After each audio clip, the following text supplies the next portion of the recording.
You're watching the Tom Baker season on Whose Views. Remember to like this video and do subscribe to the channel. It's my personal favorite.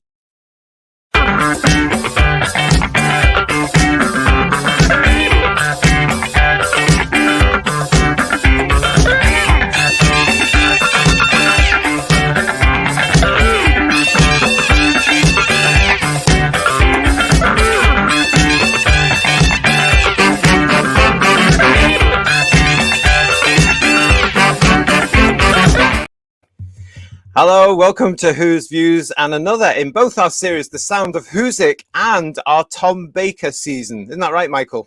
Absolutely. Hello, mate. How are you? I'm very well. It's lovely to see you down there in boiling hot as we speak, Australia. God, it's hot here. It's ridiculous. I'm in Queensland, and I didn't mean that to sound so camp, but I'm in Queensland, and it's rather hot here at this time of year, and it's so I know this is Tom Baker season, but I'm not putting on that scarf tonight.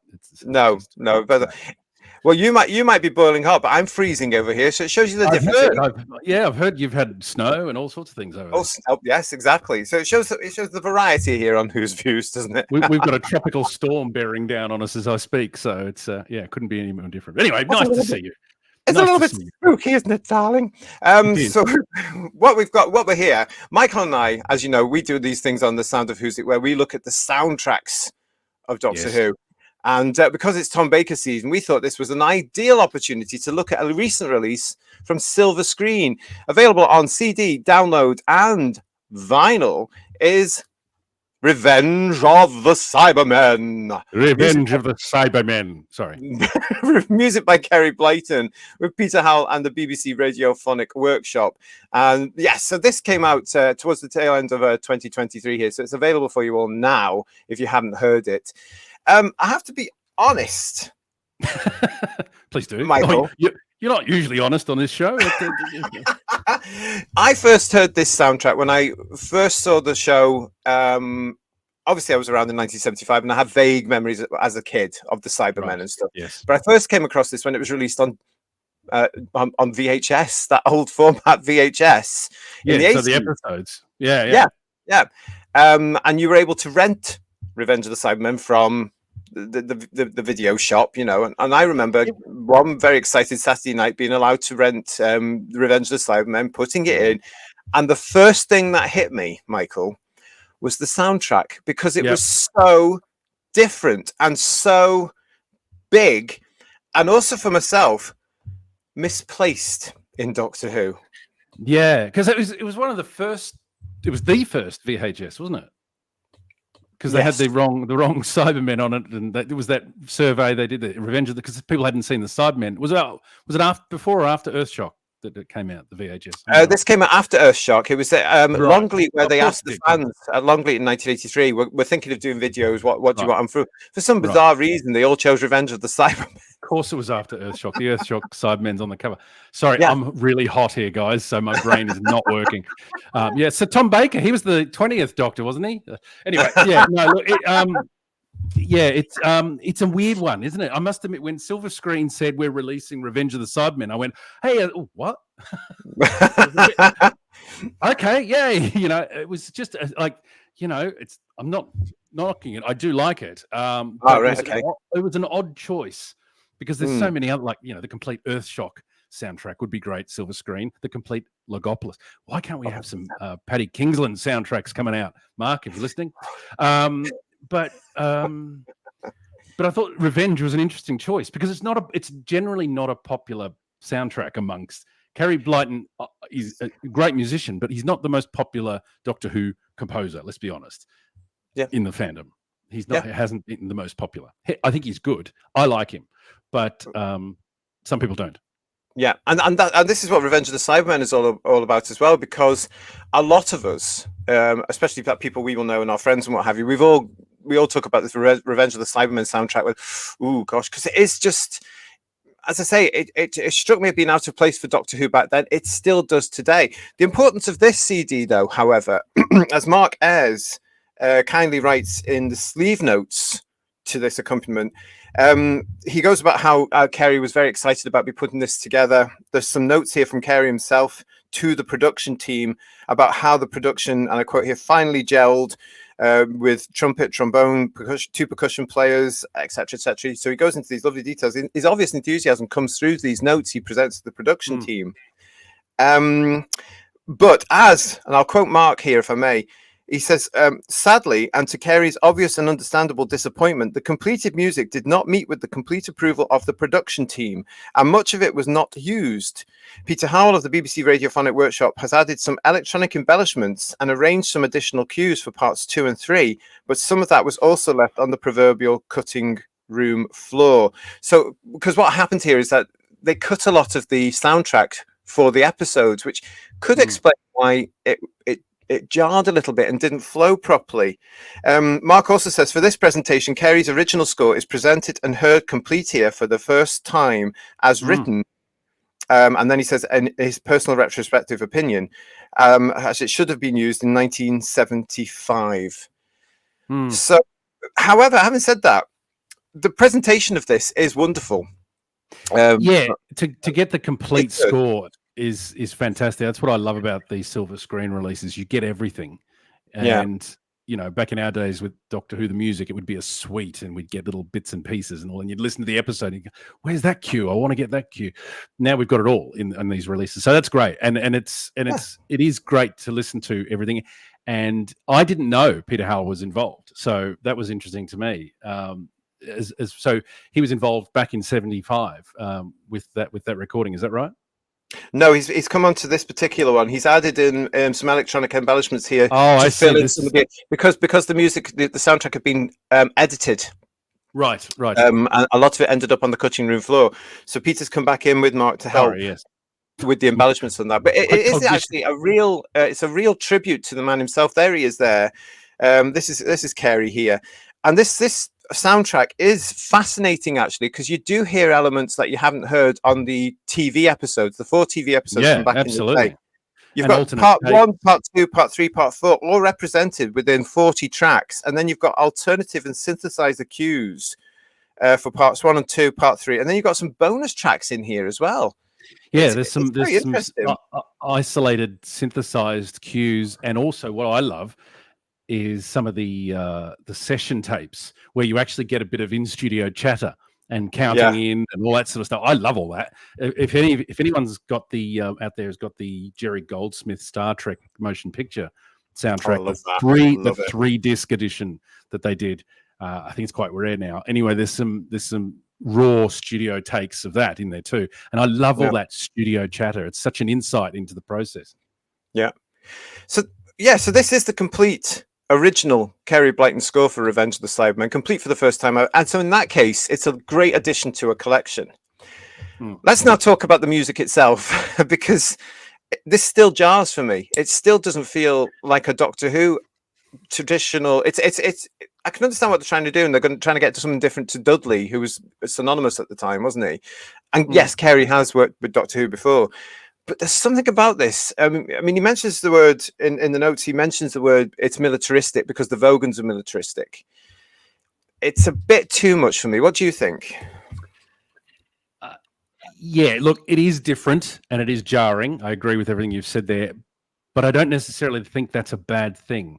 Because one of the things we mentioned in some of the other episodes about the music is that it's nice to have some variety of composers and some change. And I think, it does. It sounds like a marching band. It sounds like less instruments than Dudley Simpson had. I stand to be corrected, Marquez, but it does sound much more stripped down. The drums and the cymbals and all that sort of stuff. It's very different. But the one thing it has in common with other Doctor Who music, I think, though, it's still spooky and eerie and weird. And the fact that it makes you go, oh, that's odd, makes it very Doctor Who music, makes it very Doctor Who-y for me. But it is an outlier amongst the rest of it, obviously, at the time. I mean, Kerry Blyton, he did the Silurians, and Death to the Daleks, and then this, and that was it, wasn't it? There was nothing else. Yeah, that's it. And you can hear, listening to this soundtrack, you can hear, there's a little bit of Silurians, there's a little bit of, not the same tunes, not the same melodies, but there's some sounds. I know what you mean. Oh, it's familiar. Like yeah. I'm glad you said that, because I thought that would just be me, but you can hear it, and it's because of the use of the same instruments, isn't it? I think I made a note actually with the ones that. Where is it? I can't remember. What the track called "One More Pull" is the name of the track. Don't misunderstand me, folks. It reminds me of the Silurians, and there's another one there that reminds me of Death to the Daleks. The Cybermen unspool / plague. That cue. Oh yes. That really reminds that washing board sound. That I can't do it, but it sounds like the sound. It's what's the wooden thing with the serrated bits on it? I have no idea. No, it's too far. The sound. The sound. It's very death to the Daleks. And the other thing it reminded me of too, only because I was aware of it when I looked up Kerry Blyton. He wrote the music to the theme tune "Bananas in Pajamas." I don't know whether you get that over there. Yes. Yes. He wrote the original Bananas in Pajamas. Anyway, I pulled it up on YouTube and I listened to it. And I thought, my God, that I can pick his musicianship in that track. So when I listened to this, there was a couple of tracks in there. I think Sarah and Harry Captured. To me, I could hear a little bit of Bananas in Pajamas, and now I can't unhear it. Oh, but now anyway. Now that's gonna happen to all of us. We're gonna go back and hear that now, aren't we? In wetsuits are coming. Oh, sorry, I shouldn't sing. You're gonna get copyright. No, don't worry about it. You've touched on the point that Kerry Blyton was a very accomplished composer. So Doctor Who was very lucky to be able to get him involved in a sense here. It's just a shame that he's going out on something that is so not controversial exactly, but just so forgotten.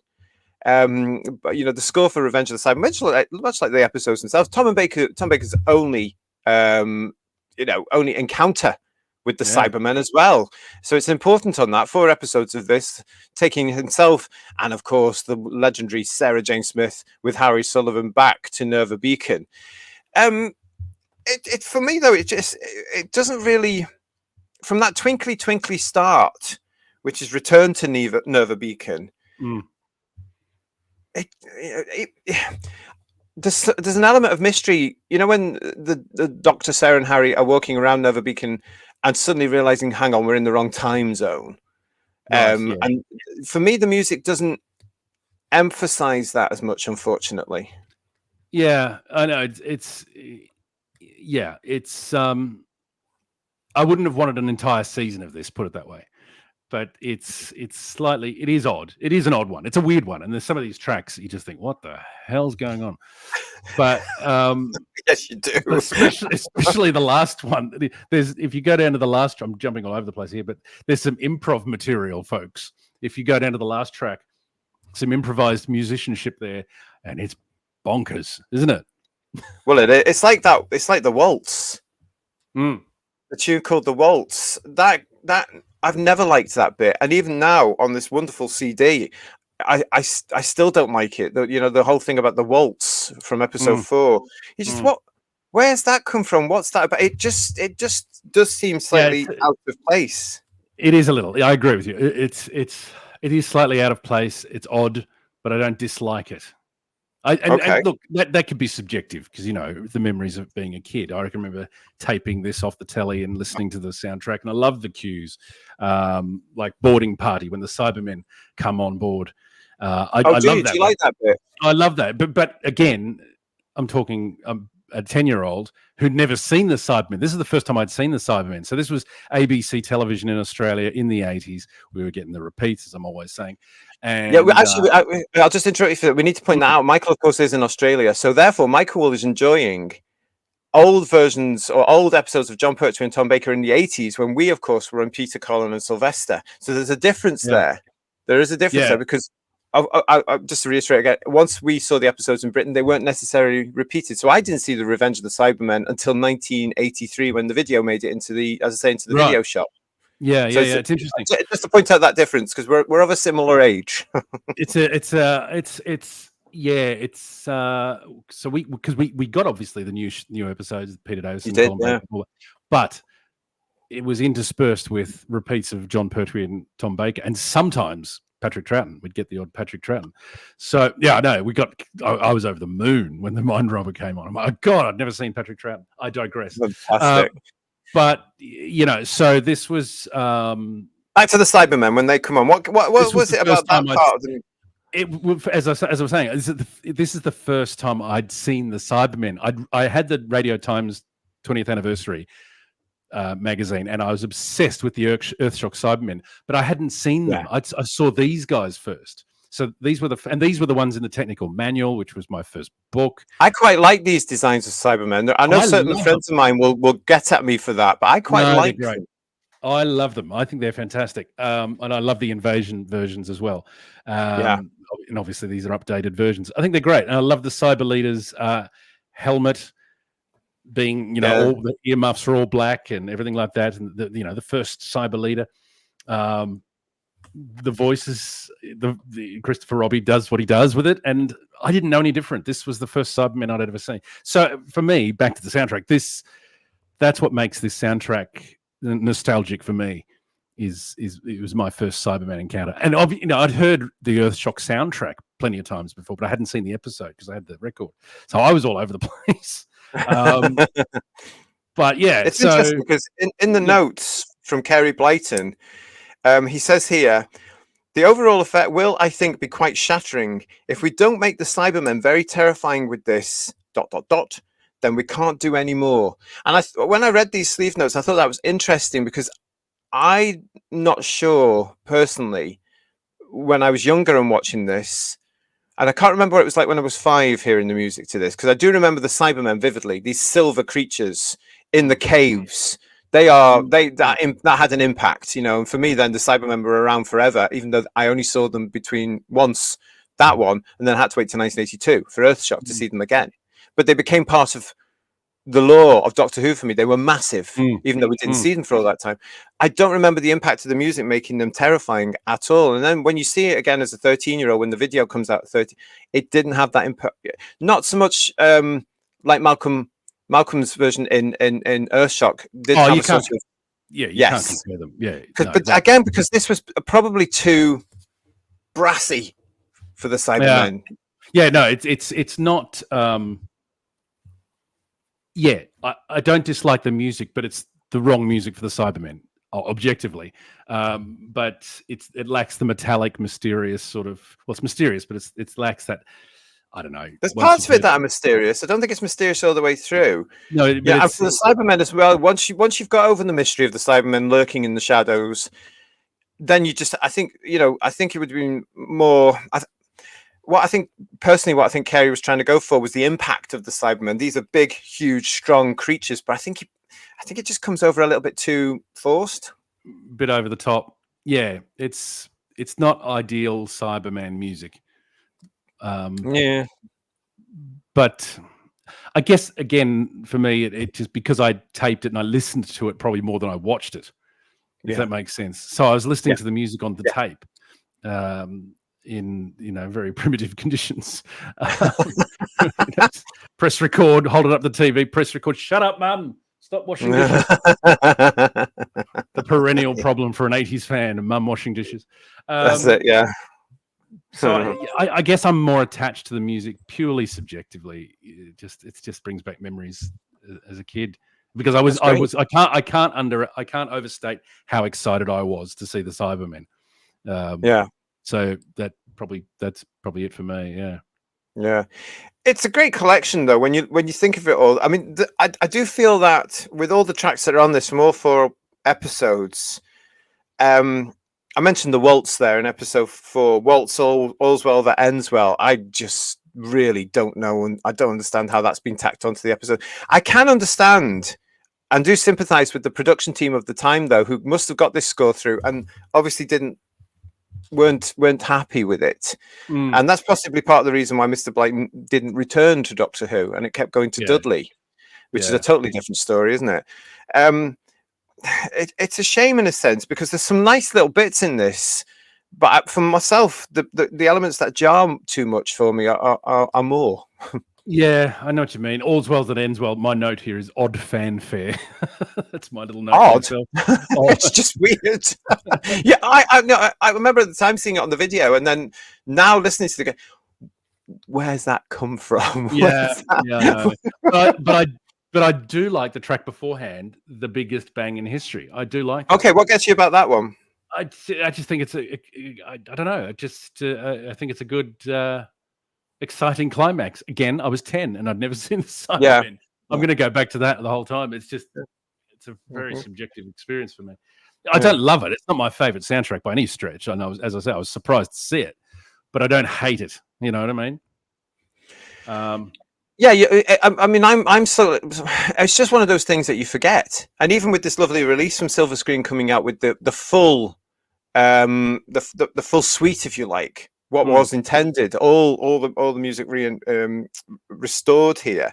It's one of those things that will possibly stay on the shelf a lot more than the others. Yeah, it's going to be one of those you love it or you hate it ones, or Marmite one. It's a Marmite one, but look, I mean, I'm glad to have any. I'm such a completist with Doctor Who audio. I'm happy to have any soundtracks. Like I said, the release of this and Time in the Rani together was both a bit of a surprise, shall we say? Which gives me hope, because I think, wow, if they're releasing these, what else are they going to release? You know, I know, that's exciting, isn't it? I mean, just complete earth shock. Excuse me. Sorry. Was that a hint by any chance? Legopolis. Wouldn't you love to? I'd love to see some Legopolis. I would love all that coming out, absolutely. And you're absolutely right. These two came out. This one came out with Time in the Rani at the end of 2023. And let's just hope that Silva Screen are going to be delivering more to us. I'd love to see some more of the 80s ones, and also some of those that they've now deleted. I'd like those reissued as well, because I missed a few. Oh, did you? Oh, okay. Yeah, it's yeah, no. So I'm glad to see I do love Mark Ayres' approach to being complete with the whole thing. Every cue, every sound, every bizarre improv, every session. I like that he puts that in there. So from that perspective, it's a thumbs up from me. I've definitely. It's a great release, and it's definitely worth hunting down and listening to. As I say, it's available right now on all the downloads kerfuffle that you can get. You can also get it on CD, and as I mentioned, you can also get it on vinyl. And it is worth listening to, because it just shows you a different approach to the series, doesn't it? You know? Yeah. It's as a historical television artifact piece of media. It's fantastic. I mean, you can see how, dear viewer, you can see how conflicted you and I both are with this. We can't quite articulate what we love about, what we hate about it. It's an odd one. It's hard to articulate. It's like the episodes themselves in that case, because Revenge of the Cybermen is either a hit or miss with all the fandom, you know, especially our fandom, the original fandom. It's one of those that stays on the shelf. I mean, I haven't watched Revenge of the Cybermen in ages. There it is over there on VHS and on DVD. It just sits there. And I think this lovely CD package is going to be the same, because it's just there. It's part of the history. It happened. The story itself had implications for every Cyberman story that followed it, with the gold thing and what have you. Yeah, I can't see myself driving down the freeway listening to the Cybermen boarding the Nerva Beacon. But even though you love that bit. Even though that's one of the tracks I love, but I'll be glad to have it. You know, I'm glad we've got it. So, you know, I'm not adverse. I'm just looking at my notes. Not adverse to its release. I'm sure there was another track that I liked. Yeah. Where was it? There was a couple of tracks that I highlighted. The Beacon is Ours. You know, in the Cybermen, the Beacon is Ours. Oh, again, yes. It's Marmite, but I liked it. And Harry Sullivan is an imbecile. I kept hearing that every time I heard the Rockfall track. You know, Harry Sullivan, you can almost hear the dialogue in some of these tracks. That's not, actually, I've got that as well. I mean, that's actually not a bad one, because the music sort of builds up to something. Yeah, there's something going on. And then fades away.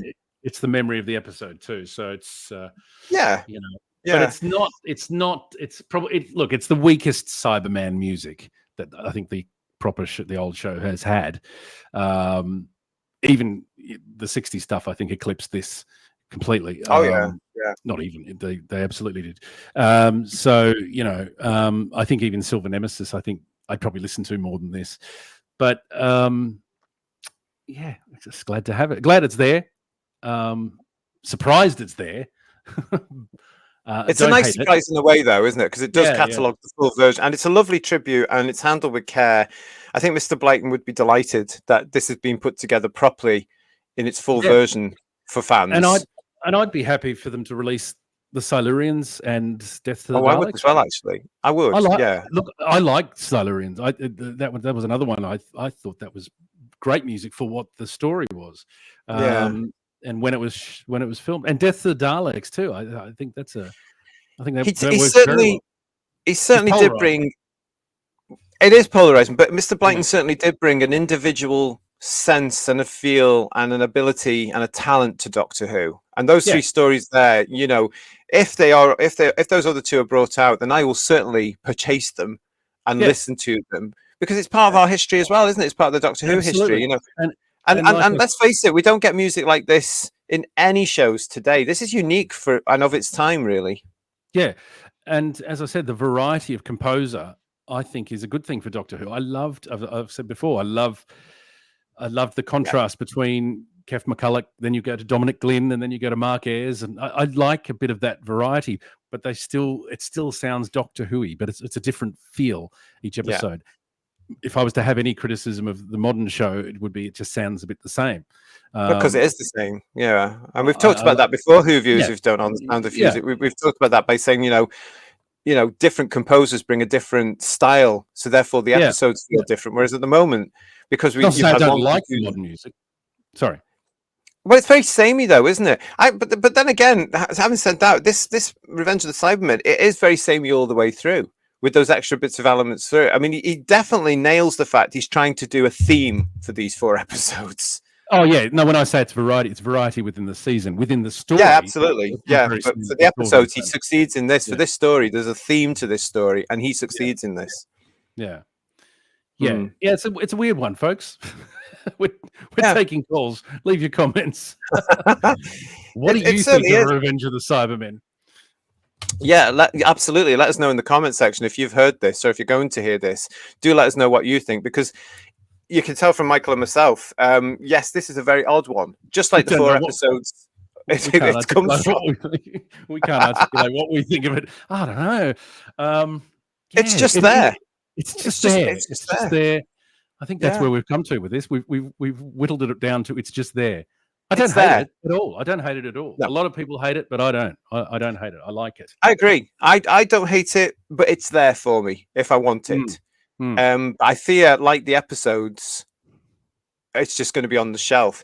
But huge congratulations to Mark Ayres and all the team over at Silva Screen for putting this together, because it's a wonderful package, and it's a great tribute to Mr. Blyton. And as Michael says, if you release Death of the Daleks and the Silurians, I'm sure you've got 2 very eager customers here already for it. I will buy them. Sold. That'll get them going. Quick, get Clayton Hickman on the phone. Let's do a cover. I think did he do this cover, by the way? Oh, keep talking while I find out for you. I will say, while you're looking for who did the cover, I can't thank Mark Ayres enough either. What Mark Ayres does, both on these CDs and the Blu-rays, is astonishing. His audio engineering work is fantastic. So thank you again, Mark. I'm always singing your praises, but astonishing. He is. I'm getting fed up with it, to be honest. and also too, it should be said, his restoration work. Restoring the sound of some of these old things. Yeah. I've got the details for the sleeve here. That is, we've showed it a couple of times, but there it is again. Sleeve illustration by Clayton Hickman, and the design layout is by Stuart Ford. So that's what you're looking for when you're looking to order it. It's available now, as I say, on all the download platforms. It's available as vinyl, and it's available as CD as well. What can we say? It's a fantastic release. We spent half an hour trying to say something, but I don't know. Well, that's it. I mean, it's a fantastic release. It's another great addition to the ever-expanding Silva Screen Doctor Who soundtracks. From my point of view, because I was stupid back in the day, I've missed a few. Please re-release them. Please make them available again. Which ones haven't you got? Can I ask? I've got a few from the beginning, and I can't remember them offhand. But I would like to see them all again available, because there's some great ones there. And then, but also, this is a nice one as well, from celebrating the Fourth Doctor's only appearance with the Cybermen out of all those 7 magnificent years. You know, it's incredible, isn't it? Yeah. And that in itself is worth having another little souvenir of. You know, we've got the action figures over there. We may as well have the soundtrack as well as the Blu-ray. Yeah, for a story that isn't one of the most popular, it's been celebrated quite a lot. So you mentioned the action figures there. Now we've got the soundtrack. Obviously, we've had the VHS, we've had the DVD. It's on the Blu-ray box set now, the books, you know, all because it's the Cybermen. It's important in that case. But it's also lovely to have a complete version for those proper aficionados of the music, of the soundtracks, not like us who are just the fans. You know, it's nice for them to have it. Oh yeah, I love the completism. I love alternate takes. I love additional material. I mean, I'm a big, huge fan of Peter Howell, so anything he does is great. So keep it coming. I say, Mark, if you're listening, just chock it full, complete. Exactly. Well done to all the Silva Screen team there. But yeah, this is something that we would recommend if you are collecting these. Oh hell yeah. You've got to have this. It really is. And it's also part of that collection, but it's beautiful. And as I say, it's a lovely tribute to Mr. Blayton as well, because I'm sure he'd be thrilled to hear the pieces as he wanted them to be before they were hacked and edited down for production reasons. But no, well, that's it. That's fantastic. Michael, as usual, thank you so much for joining me for our Sound of Whosic. I don't know whether I was very coherent with this heat, so I apologize, dear viewer. You're absolutely fine. But no, goodness knows where the Sound of Whosic will take us next. Thank you for watching us. Thank you for joining. Please like the video. And if you haven't already subscribed to our channel, please subscribe and go back and check out our other Sound of Whosic celebratory shows as well. There's quite a few in there for you now. And there's more to come because, believe it or not, there's a lot of Doctor Who for the ears around. So stay tuned for us. We will be seeing you again very soon. Again, thank you to Michael. Thank you for watching. We'll see you all again very soon. Take care. Bye-bye. Adios, muchachos. Woo!